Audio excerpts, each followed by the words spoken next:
Czujnik, wiatrak, uchylone okna, kondensacja. Koszmar. Wiemy, że off nie działa.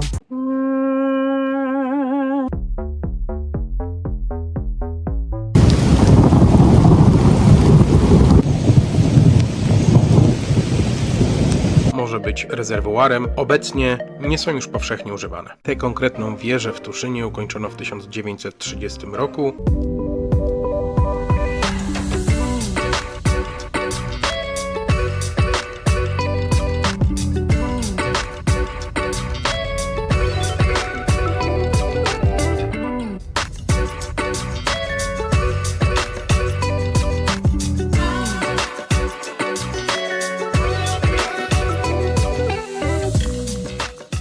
Miejscówka jest bardzo spoko, ale na razie tam jakieś dzieciaki biegają, więc robimy rekonesans i zobaczymy co dalej.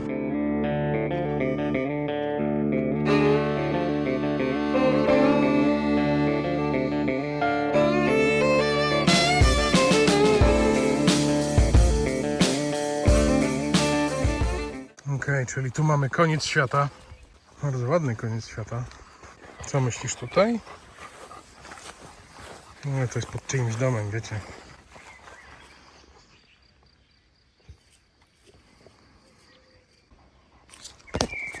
Au. Idziemy się wypsikać.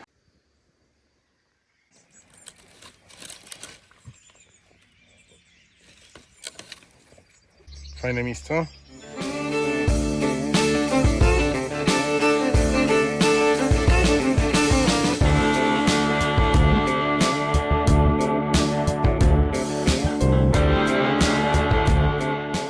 I stąd, ty nie jesteś morski pies.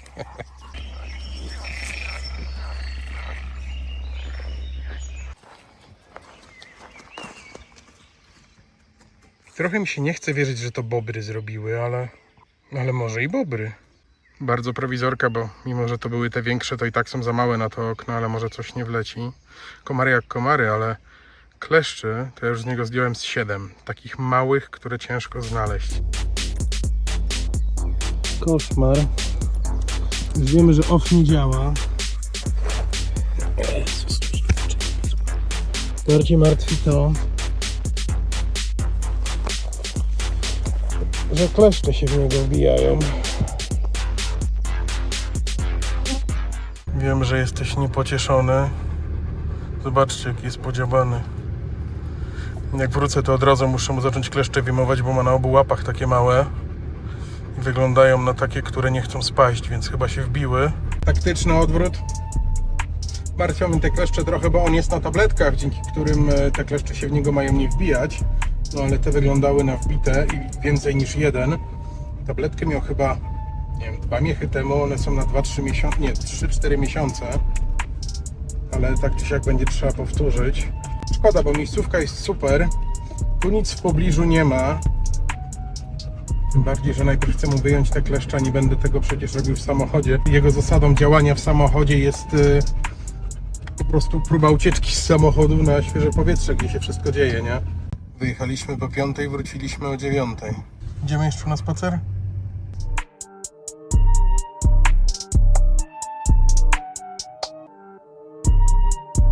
Dzień dobry, Apokol bym poprosił 3 listki 16 i tabletkę na kleszcze. Tak, Winston. A ile waży? 30, o Jezu, 6. Byliśmy właśnie u weterynarza i te tabletki działają tylko na miesiąc, nie na 3. Poranne zakupy, moje graty i psa graty. Pokażę wam ten środek i trochę przetestujemy to środowisko tutaj. Ale najbardziej się jaram tym, że ma być burza i będziemy aktywnie tej burzy szukać. Przystanek numer 1.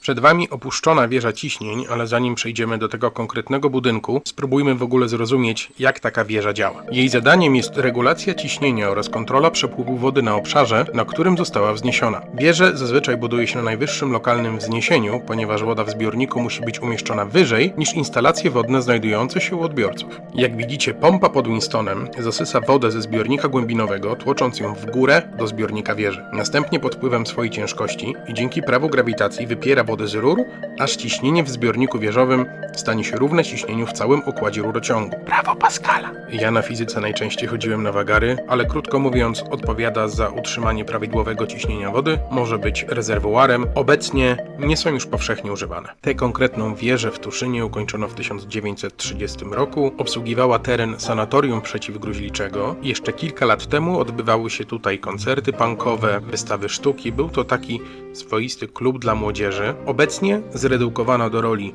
masztu dla nadajników. 3 lata temu próbowano ją sprzedać. Cena wywoławcza 109 000 złotych, aczkolwiek nic nie sugeruje, że do takiej sprzedaży doszło. Bardzo klimatyczny zabytek, zdecydowanie warte odwiedzenia. Zamknięty na 4 spusty, więc nie włazić i nic nie kombinować.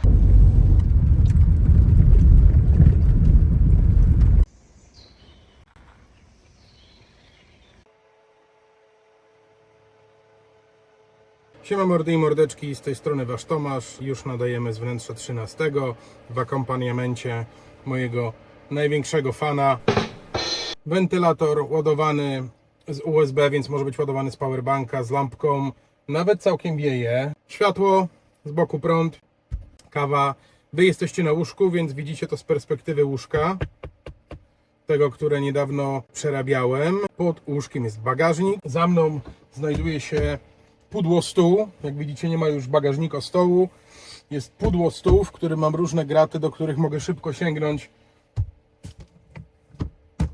i wyciągnąć, na przykład jakbym chciał sobie zrobić kawę. Z tyłu stworzyło się jeszcze trochę miejsca na graty. Tutaj mamy stół, gdybym chciał wyjść z tym na zewnątrz. Dalej czekam na tą burzę. Siema. Jak widzicie, mamy tutaj na razie taki zwykły, prymitywny koncept pudeł, ale te pudła mają te wszystkie najważniejsze rzeczy. Oczywiście tutaj nie mam zamiaru zostawiać żadnych rzeczy o dużej wartości na noc. Cała elektronika, to wszystko zawsze zabieram ze sobą. Zostają jakieś takie graty nie warte włamu.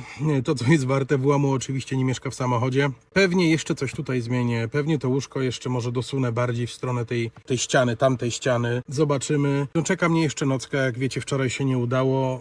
Zostaliśmy totalnie pogryzieni. Dlatego też dzisiaj ta wyprawa do weterynarza, żeby psa trochę wzmocnić. Na pudło stole, bagażniku o pudle mogę się spokojnie oprzeć, więc nie potrzebuję, żeby wygodnie siedzieć, rozkładać sobie tutaj jakiegoś fotela, jakichś takich rozwiązań. Można to zrobić na prosto. W ogóle też robiąc to chciałem sobie też udowodnić, że można rzeczy robić na prosto, nie? Że taką zabudowę można zrobić za parę stów, jak się nie ma jej gdzie zrobić, nie ma się narzędzi, nie ma się skilli, nie ma się warsztatu, to można po prostu poszukać na Elixie, kupić coś takiego za parę stówek i mieć dokładnie to, co się planowało mieć, nie wydając fortuny. Też nie jestem, co na pewno zauważyliście, typem zawodowego majsterkowicza. Całe to dostosowanie tego pudła, tego łóżko bagażnika odbyło się na świeżym powietrzu, parę godzin na słońcu, podstawowe narzędzia, trochę mózgu i generalnie starczy. Bardzo często na YouTubie obserwuję jakieś takie, wiecie, wypasione maszyny, albo gotowe. Ja nie mam nic przeciwko, nie? Jak ja bym miał, nie wiem, 300 000 czy 200 000,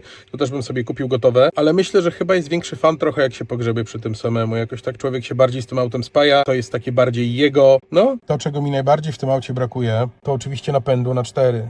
Już raz utknąłem pod zbiornikiem wodnym Jeziorsko, musiałem być wyciągany jeepem. Spoko, jakbym miał napęd na 4, też mógłbym być wyciągany jeepem, to nie ma sprawy. Nawet jeep mógł być wyciągany, nie wiem, starem, bo on też tam trochę popracował, ten samochód, wyciągając mnie. Żwir było to luz.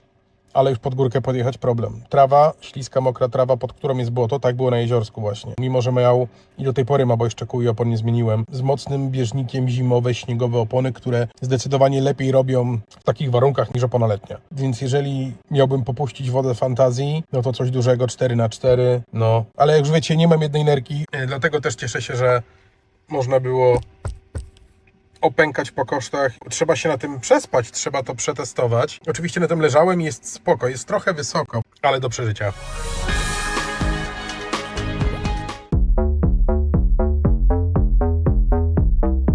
I prawie bym zapomniał złożyć Wam życzenia z okazji Dnia Dziecka. Żebyśmy zawsze to dziecko sobie trochę pielęgnowali i żebyśmy zawsze znajdowali czas, żeby robić rzeczy dla siebie. Nie śmiećcie. Nie ma internetu, z jednej strony spoko, ale z drugiej strony nie mogę śledzić radaru burzowego. Bo ja wam powiem, jak wygląda taki mój YouTube'owy experience. Jako, że to jest malutki kanał, który się rozwija, ale powoli. Nie ma promocji, filmy potrafią iść, wiecie, takim trybem w górę, ludzie oglądają, potem YouTube robi takie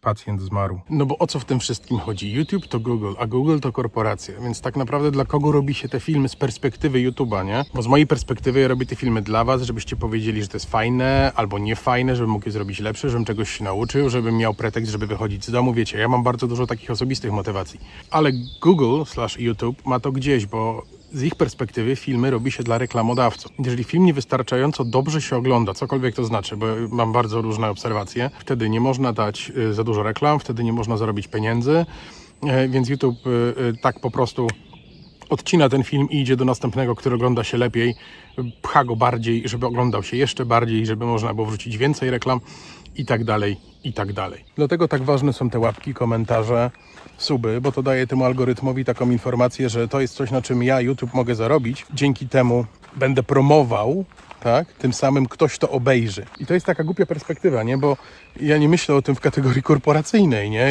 Jako twórca YouTube'owy i żaden chyba twórca, który jest takim maleńkim w ogóle, wiecie, atomikiem w tym całym wszechświecie, o tym w ten sposób nie myśli. Tym samym prośba o te suby, o te komentarze. Chcę zobaczyć, czy uda się dzięki temu kanałowi więcej osób wygonić na łono natury, czy ja się czegoś jeszcze nauczę.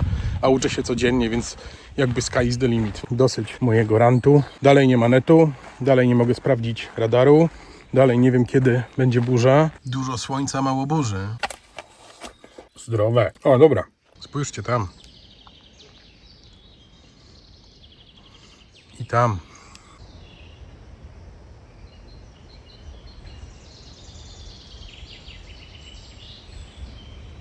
Ale piękny Chevy Blazer.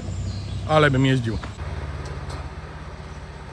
Nie da się ukryć, że się robi coraz ciemniej, więc idzie burza. Gdyby trzeba było się ewakuować, a nie jestem aż tak głupi i wiem, że stoję między dwoma dużymi drzewami, mogę sobie tutaj szybko przeskoczyć. No muszę tylko zamknąć tackę. O, tak też zrobię.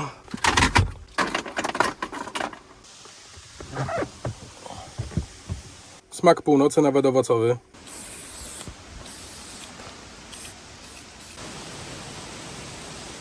Stoi jeszcze jeden samochodzik. Idą ludzie, więc pewnie to są te osoby i się ewakuują już.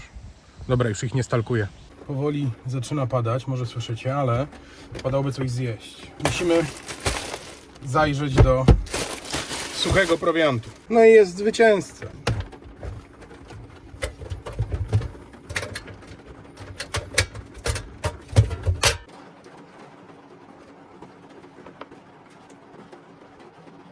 Jako że gotujemy na gazie, oczywiście musimy pamiętać o cyrkulacji powietrza. Czujnik, wiatrak, uchylone okna, kondensacja, szybko. On wygląda jak wyłączony, ale on jest włączony. Jest... O Jezus. To jest czujnik i dymu, i czadu, i CO2. Dobrze mówię? W każdym razie jesteśmy bezpieczni. Kuchenka z gatunku najprostszych, najtańszych. Nie kupujcie nic w tym designie, co kosztuje więcej niż 80 zł. Przerobiłem, naprawdę. Mam ją już chyba 4 lata. Firma jest zupełnie bez znaczenia.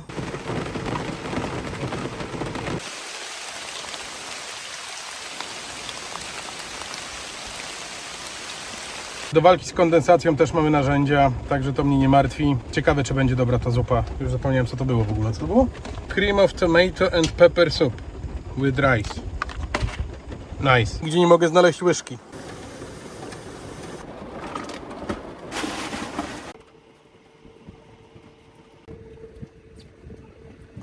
Zostawiamy na 9 minut. Do smaku mamy takie przyprawy. Sól, czosnek, jakaś przyprawa warzywna, kurczakowa. Jest sos sojowy, którego na pewno użyjemy, bo zupka jest trochę bez smaku. I najważniejsza rzecz, ostry sos, ludzie, no. Trzeba mieć. My w Polsce mamy ich całkiem niezły wybór. To nie jest to, co w Stanach na przykład. Ale to jest Louisiana, bardzo dobra rzecz i myślę, że tych 3 rzeczy użyjemy. Bardziej martwi mnie fakt, że mam ze 4 widelce, 4 noże i ani jednej łyżki. No ale to jest zupa, więc na szczęście mogę ją wypić, ale bez jaj, serio. Sprawdziłem wszystkie pudła, nie wziąłem swojego sporka. Używaliśmy trochę kuchenki i temperatura skoczyła od razu o 4 stopnie. Zobaczcie, jaką różnicę robią owiewki. Kondensacja czysta i sucha.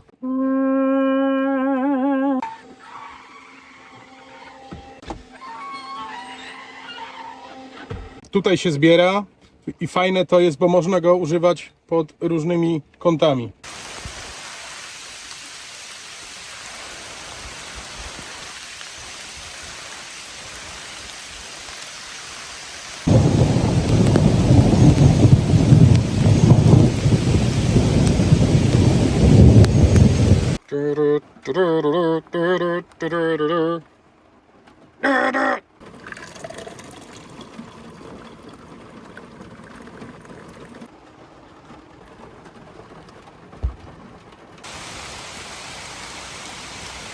Sojowy na pewno. Louisiana na pewno. Czosnek zawsze. To jest dobre. To jest dobre, dobra, jeszcze trochę tak. Trochę tego. Trochę soli. Trochę za dużo. Chowamy przyprawy. Tu jest jeszcze olej. Nóż. Klasyka. Jak ja to zrobiłem wtedy?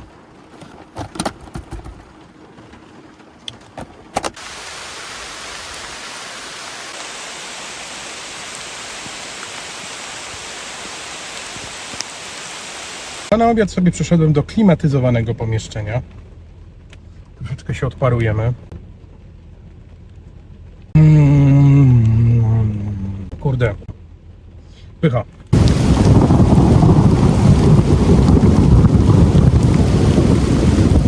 Obiad zjedzony, dzień zaliczony. Naprawdę była spoko ta zupa. To już jest druga rzecz tej firmy, to jest chyba Leo Foods LY, którą jem i są naprawdę w porządku.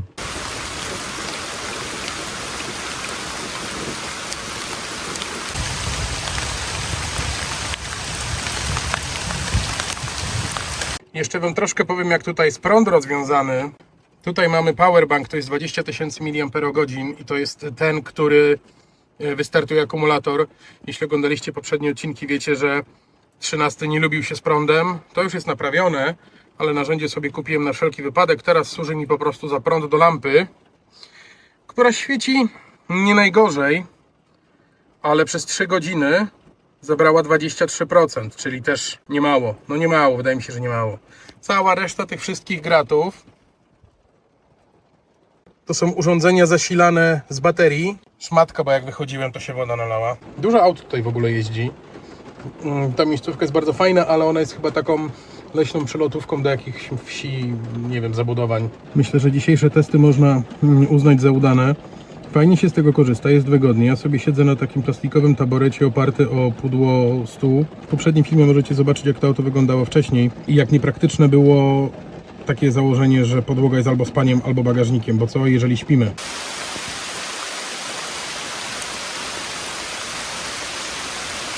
Nic nie miało sensu stricte swojego stałego miejsca. Teraz wiem, co jest w tych pudłach na dole. Wiem, gdzie mam kuchnię, wiem, gdzie mam graty, wiem, gdzie jest saperka, sikiera, piła, nie wiem. Takie rzeczy też mam na wszelki, więc jest na pewno wygodniej.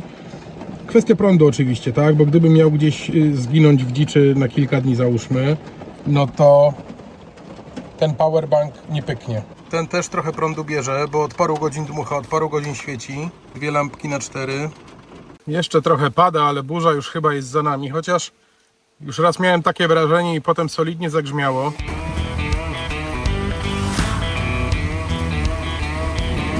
Jeszcze się nie witam z gąską, bo trzeba teraz stąd wyjechać. Mam nadzieję, że nie zrobiło się jakoś wybitnie grząsko.